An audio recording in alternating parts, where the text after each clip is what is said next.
اس بات میں دو رائے نہیں ہو سکتی کہ سیدنا حسین رضی اللہ تعالی عنہ کو جو کربلا میں شہید کیا گیا یہ کائنات کا بدترین ظلم تھا. جس نے آپ کی گردن مبارک پہ تلوار رکھی اس کی بدبختی میں دو رائے نہیں ہو سکتی. بہت ہی کوئی شقی اور بدبخت جو نواسہ رسول صلی اللہ علیہ وسلم کے قتل کی طرف بڑھا, بہت ہی کوئی بدبخت اور بدنصیب جو کوفہ کے گورنر ابن زیاد کے کہنے پر نواسہ رسول سے لڑنے کے لیے نکلا, جو اس ظلم کو ظلم نہیں مانتا, وہ بھی اپنے آپ کو جہنم میں جانے کے لیے تیار کر رہا ہے. پھر کربلا میں ایک بڑا ظلم یہ ہوا کہ صرف سیدنا حسین ابن علی کو شہید نہیں کیا گیا, آپ کے ساتھ جتنے مرد تھے سب کو شہید کر دیا گیا. لیکن ہمیں پیغمبر صلی اللہ علیہ وسلم اور صحابہ کی سیرت میں کیا ملتا ہے؟ میں ایک آیت سے آپ کو سمجھاتا ہوں.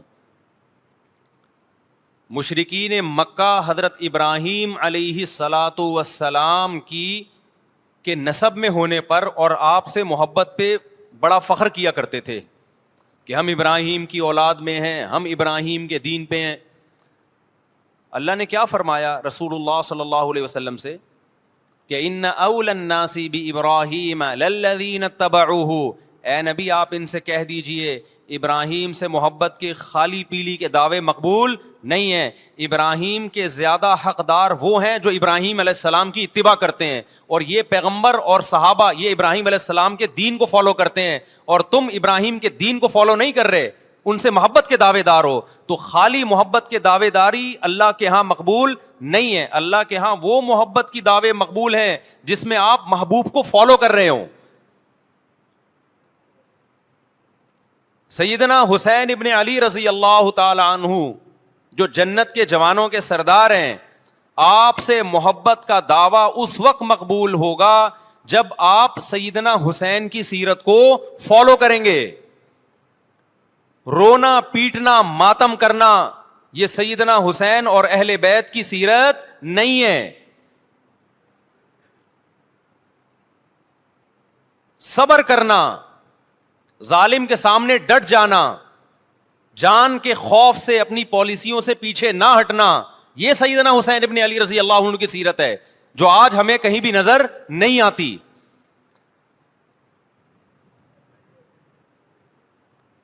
تو ہم نے بھائی دیکھنا ہے صحابہ کا طرز عمل کیا تھا. آپ بتاؤ صحابہ کو سیدنا حسین سے محبت تھی یا نہیں تھی؟ کیا غم کا پہاڑ ٹوٹا ہوگا جب اطلاع ملی ہوگی کہ سیدنا حسین ابن علی اور آپ کے اصحاب اور اہل بیت کو سب کو کربلا میں شہید کر دیا گیا ہے. کیا قیامت گزری ہوگی. کوفہ سے ایک شخص آیا نا, عبداللہ بن عمر سے پوچھنے لگا جو مارنے پر دم کا مسئلہ. انہوں نے فرمایا تم نے پیغمبر کے نواسے کو قتل کر دیا اور مسئلہ یہ پوچھ رہے ہو کہ جو مارنے پر دم آئے گا کہ نہیں آئے گا.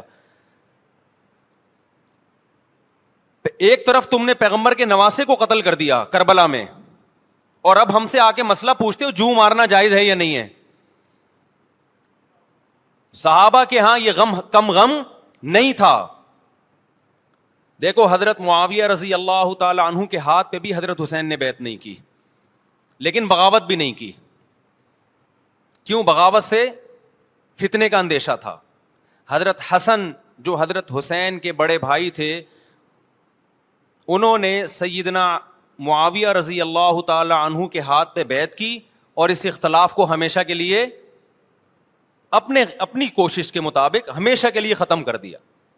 ختم ہوا نہیں ہوا ایک الگ بحث ہے, لیکن حضرت حسن کا مقصد کیا تھا کہ مسلمانوں کی دو جماعتوں کو میں آپس میں لڑتا ہوا نہیں دیکھ سکتا. لوگوں نے کہا آپ خلافت کے حقدار ہیں, آپ نے فرمایا میں دستبردار ہوتا ہوں سیدنا معاویہ کے حق میں. حضرت حسن بیعت ہو گئے حضرت معاویہ سے, اور یہ اختلاف کو کیا کر دیا؟ ختم. حضرت حسین بیعت نہیں ہوئے, لیکن حضرت حسین نے بغاوت بھی نہیں کی. ہر ایک کی اپنی رائے تھی, حضرت حسن کی اپنی رائے تھی. ان کا خیال تھا کہ بیعت ہونا مسلمانوں کے لیے زیادہ مفید ہے, ایک پاورفل حکومت ہوگی, ایک طاقتور ریاست ہوگی, ورنہ لڑتے رہیں گے آپس میں. حضرت حسین کا موقف یہ تھا کہ میں بغاوت تو نہیں کروں گا لیکن بیعت بھی نہیں ہوں گا, کیونکہ اگر بیعت ہو گیا تو اس سے جو خلفائے راشدین کے دور میں جو خلیفہ کی سلیکشن کا طریقہ تھا وہ طریقہ ختم ہو جائے گا. تو میں اگر اس طریقے کو نہیں لا سکتا تو اس کے خلاف کو پروموٹ بھی نہ کروں میں. یہ بھی ایک رائے تھی. میں سمجھا پا رہا ہوں اپنی بات؟ بھائی رائے کا اختلاف ہوتا ہے نا. نبی صلی اللہ علیہ وسلم نے فرمایا اذا اجتہد المجتہد فإن اصاب فلہ اجران وإن اخطأ فلہ اجر واحد. جب کوئی مجتہد اللہ کی رضا کو سامنے رکھ کے اجتہاد کرتا ہے, صحیح اور غلط کا فیصلہ کرنے بیٹھتا ہے, رائے یعنی اس کا مقصد اللہ کی رضا ہو, تو اگر وہ درست نتیجے پہ پہنچے تو 2 ثواب, غلط نتیجے پہ پہنچے تو بھی 1 نیکی اس کو ملتی ہے, اس لیے کہ اس کے بس میں جو خیر خواہی کا کے لیے جو تھا وہ اس نے کر دیا. رائے کا اختلاف ہوتا ہے. تو حضرت حسن رضی اللہ تعالیٰ عنہ بیعت ہوئے حضرت معاویہ کے ہاتھ پہ. سیدنا حسین نہ بیعت ہوئے اور نہ آپ نے بغاوت کی, خاموشی اختیار کی. حضرت معاویہ رضی اللہ تعالی عنہ نے سیدنا حسین کو تلوار کی زور سے بیعت پر مجبور نہیں کیا, بلکہ نواسہ رسول کا خیال کیا اور وصیت بھی کی لوگوں کو. لیکن جب حضرت معاویہ کے بعد یزید جانشین ہوا, اس کی سب سے بڑی غلطی یہ تھی کہ اس نے نواسہ رسول صلی اللہ علیہ وسلم اور آپ کے ساتھ جو چند اہل بیت اور چند صحابہ تھے, اس وقت بھی حضرت حسین نیوٹرل تھے. نہ حضرت حسین نے بغاوت کا ارادہ کیا اور نہ بیعت کرنے کا ارادہ کیا. یزید ابن معاویہ کو چاہیے تھا کہ سیدنا حسین رضی اللہ عنہ کو اپنے حال پہ چھوڑ دیتا, اپنے والد کی طرح.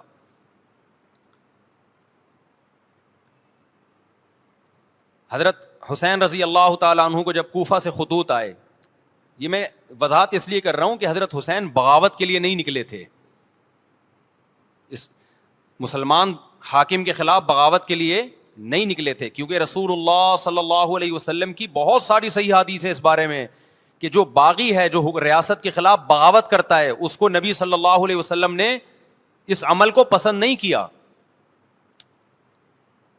تو حضرت حسین رضی اللہ تعالیٰ عنہ کو کوفہ سے خطوط آئے کہ یہاں سارے کے سارے لوگ آپ کے ہاتھ پہ بیعت کرنے کے لیے تیار ہیں.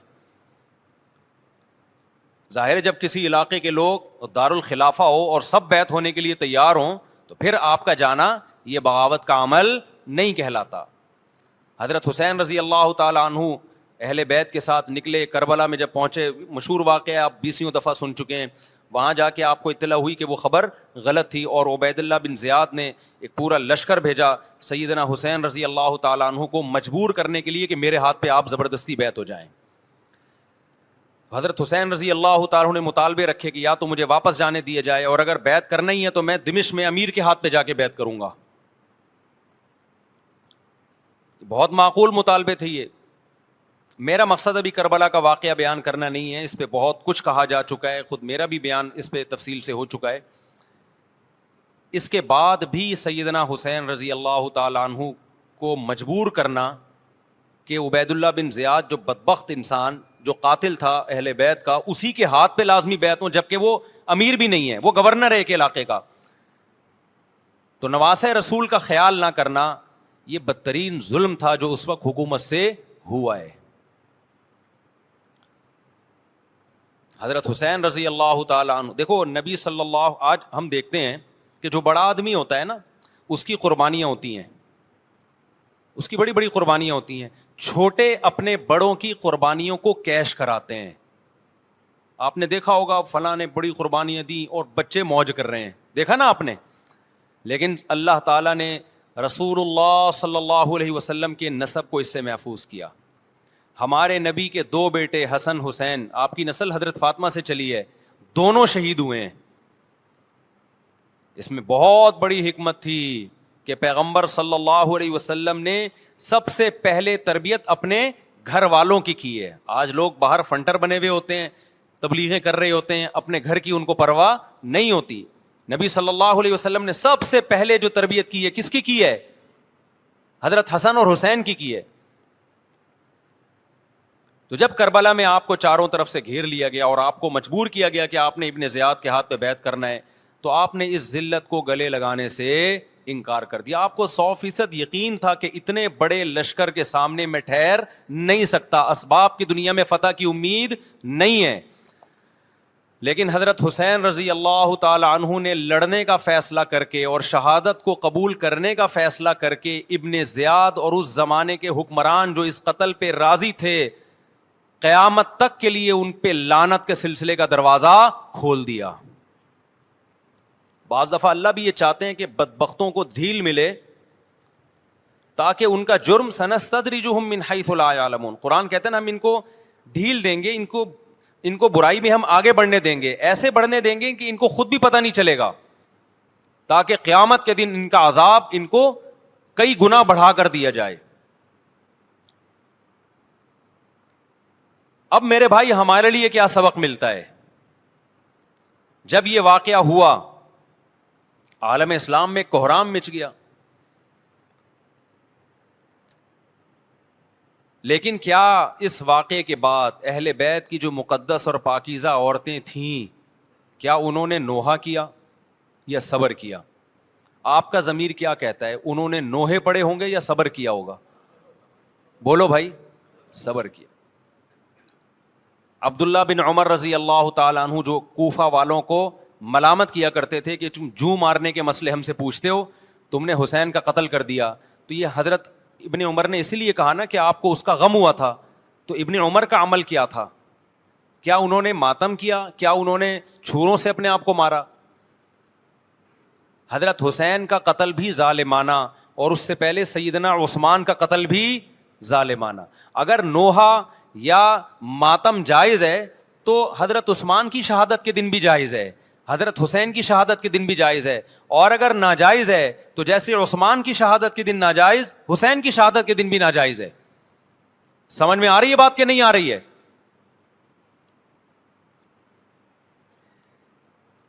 قرآن کیا کہتا ہے ایسے مواقع کے بارے میں؟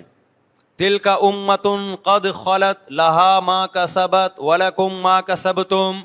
قرآن جب بھی پرانی امتوں کے واقعات بتاتا ہے, قرآن کہتا ہے یہ ایک قوم تھی جو گزر گئی, انہوں نے جو کیا اس کا بدلہ ان کو ملے گا, تم جو کرو گے اس کا بدلہ تمہیں ملے گا.